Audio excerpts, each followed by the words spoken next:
to begin our discussion of Western culture with the earliest civilizations in ancient Mesopotamia. You can see from the map that Mesopotamia is located between the Tigris and the Euphrates River in what is now present-day Iraq. And Mesopotamia itself means between the rivers. This area of the world is often referred to similarly as the Fertile Crescent. And so you can see Babylon on there, which is modern-day Baghdad, and on down Uruk, those are some of the important cities of ancient Sumer, where we're going to be spending a little bit of time initially. Now, ancient Mesopotamia was ruled by many different people. The Sumerians, where we're going to concentrate, the Akkadians, the Babylonians, and the Assyrians. As a result, Mesopotamia really lacks a single unified history. You had all of these different peoples and cultures ruling at different times, but they all made contributions to this area, to the world, and to Western culture.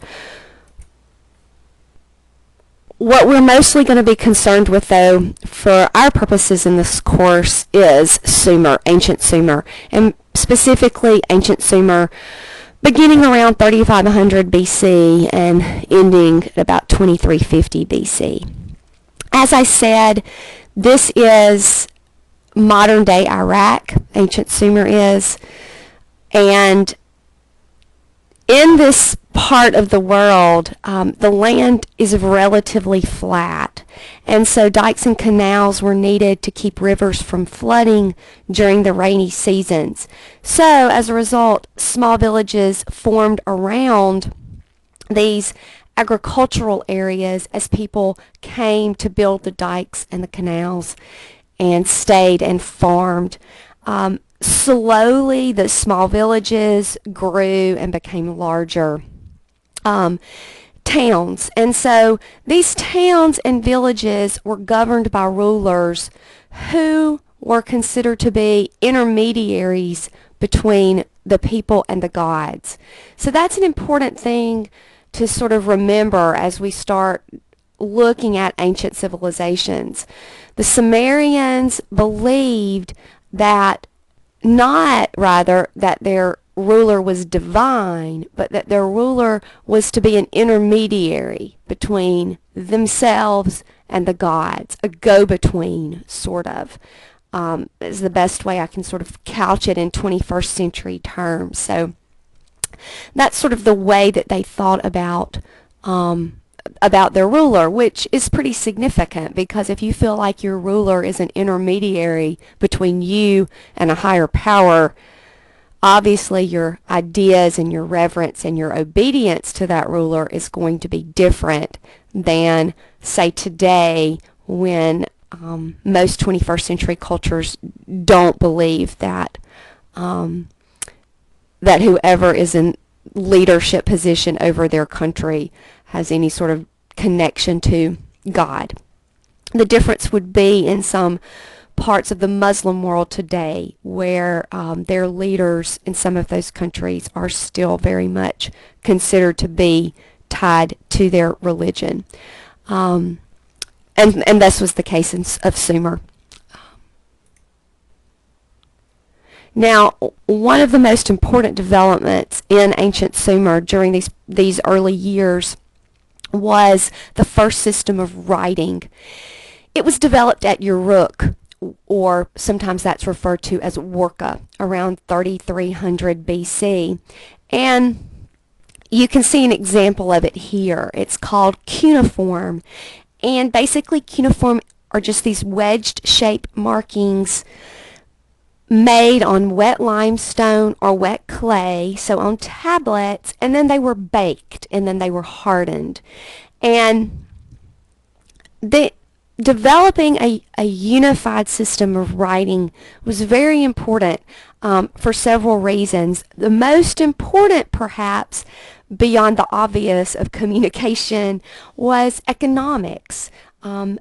people were now able to keep accounts, to trade farther distances, to send goods and a bill, so to speak, with those goods. So it increased their economic complexity of their communities, and it also aided their communication in general.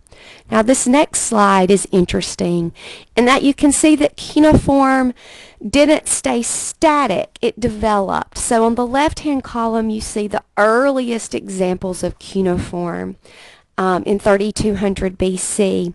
And notice that as the cuneiform develops to the end of the Bronze Age, that it becomes much more symbolic. The symbols, in other words, they are not necessarily a little leg representing leg or to walk, but actual markings that they use to communicate.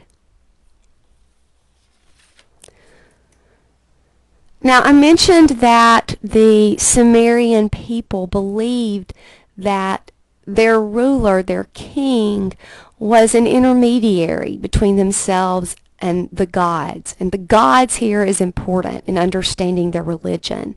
They were polytheistic, which just means that they had more than one god, worshipped more than one god. And their gods were rooted in nature, as all of these early civilization deities were. So, for example, you had the gods of the sky, the moon, the sun, the earth. And the holidays typically celebrated the passing of the seasons. So you would have a celebration as one season was turning into another season, marking the equinoxes and the solstices. Now, one particular god I'd like to point out to you was the earth goddess, or the fertility goddess, sometimes called the Great Mother in ancient civilizations. And we will see a variation of this earth or fertility goddess appear throughout our studies. But in the Sumerian religion, we see it first. And this whole notion, when you have an agrarian people, in other words, that farm land for a living and get their sustenance from the land, it's going to be very important that the seasons are fertile, that their crops come in abundance. It's also going to be important in an age without modernized health care that children live in order for their population to continue. So the whole idea of fertility, whether it is in having to do with agriculture or whether it's with human beings reproducing or animals reproducing, was very important for the sustenance and the continuation of this culture. And so it makes sense that they would worship fertility and have a great Mother Earth fertility goddess figure that was important to them.